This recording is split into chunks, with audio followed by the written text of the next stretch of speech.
Assalamualaikum warahmatullahi wabarakatuh.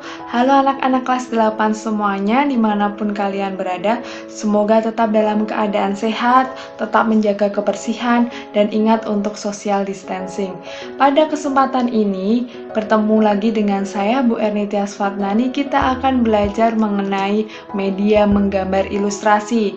Pada kesempatan ini merupakan materi terakhir dari menggambar ilustrasi. Apakah media menggambar ilustrasi itu sama dengan media ketika kita menggambar model? Kita lihat, media ilustrasi tersebut dibedakan menjadi dua, yaitu berupa media hitam putih dan media pewarna. Media hitam putih sendiri merupakan media yang hanya mempunyai satu warna saja, hitam saja, dengan kertas berwarna putih, sehingga dijadikan sebagai media hitam putih. Pada masa lalu, orang menggambar dengan ilustrasi menggunakan trackpen sebagai alat utama dan tinta bak sebagai pewarnanya. Pada masa sekarang, itu lebih berkembang lagi, sudah tercipta spidol, rapido, maupun pena. Jadi ketika kalian mau tahu trackpen itu seperti apa, kalian pasti pernah lihat jangka. Jangka itu pada bagian yang untuk tempat pensil itu, ketika kalian putar, yang pada ada yang penjepitnya itu adalah bisa digunakan sebagai trackpen. Jadi dia gunanya penjepit yang seperti ini itu untuk dicelupkan ke dalam tinta sehingga dia akan mengandung tinta. Itu bisa untuk menggambar. Jadi itu fungsinya sebagai penggambar dengan menggunakan tinta. Sedangkan tinta bak sendiri adalah tinta Cina.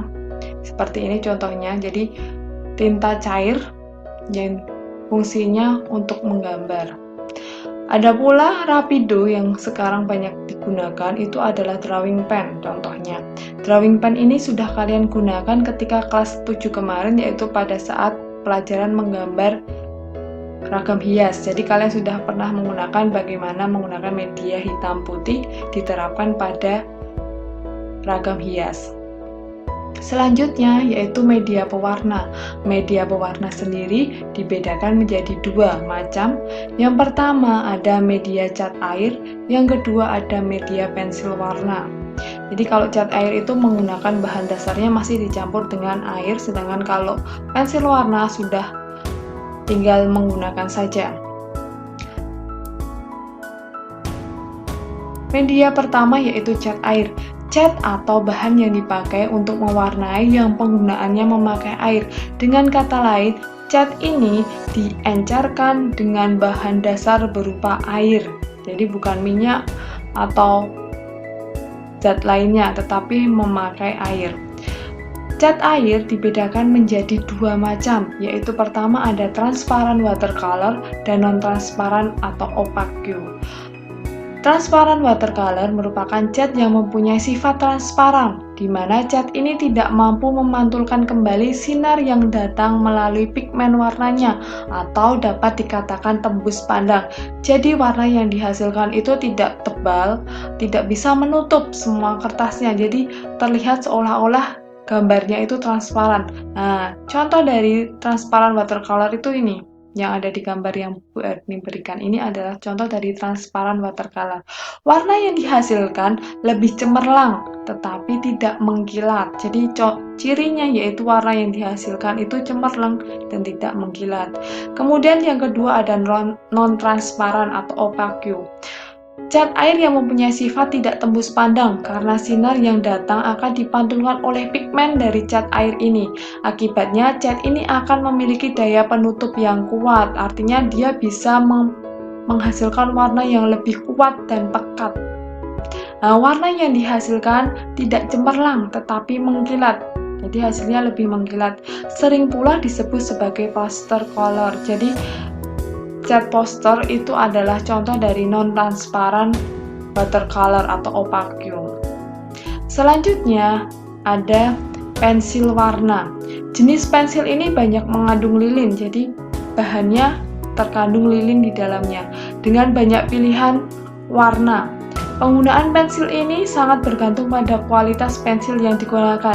Semakin bagus kualitas pensil yang digunakan, otomatis semakin mudah digunakan pensilnya untuk mewarnai, dan semakin halus pula, semakin bagus pula hasil gambar yang dihasilkan. Sebaliknya, ketika pensil itu kualitasnya jelek, maka penggunaannya akan lebih keras dengan warna yang dihasilkan tidak pekat, jadilah hanya lamat-lamat dan susah untuk diaplikasikan. Itu adalah kualitas pensil yang mempengaruhi hasil dari gambar kita. Selanjutnya kita akan belajar mengenai tahapan menggambar ilustrasi. Bagaimana tahapan ketika kita menggambar ilustrasi? Ada 5 tahap. Tahap pertama yaitu menentukan tema gambar berdasarkan cerita atau narasi. Jadi, gambar ilustrasi sendiri bertujuan untuk menjelaskan suatu pengertian atau menjelaskan suatu materi, suatu pembelajaran.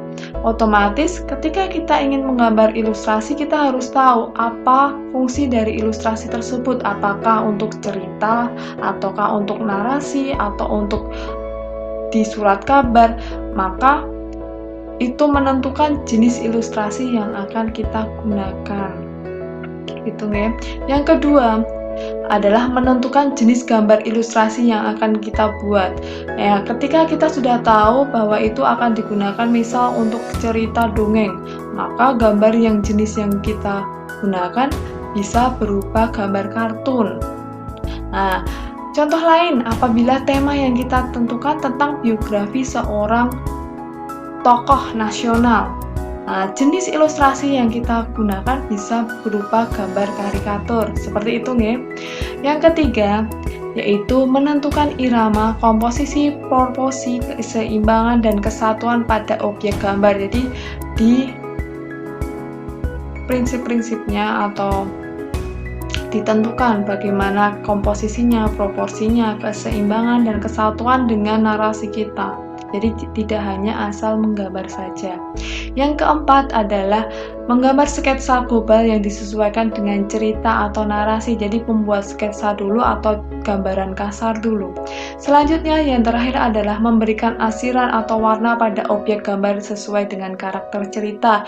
Jadi yang terakhir adalah finalisasi gambar dengan memberikan sentuhan pewarna maupun arsiran, tergantung bagaimana kita akan mengakhiri atau menyelesaikan karya ilustrasi ini. Nah, sekian dari saya tentang materi menggambar ilustrasi ini. Banyak salahnya, mohon maaf. Saya akhiri. Assalamualaikum warahmatullahi wabarakatuh.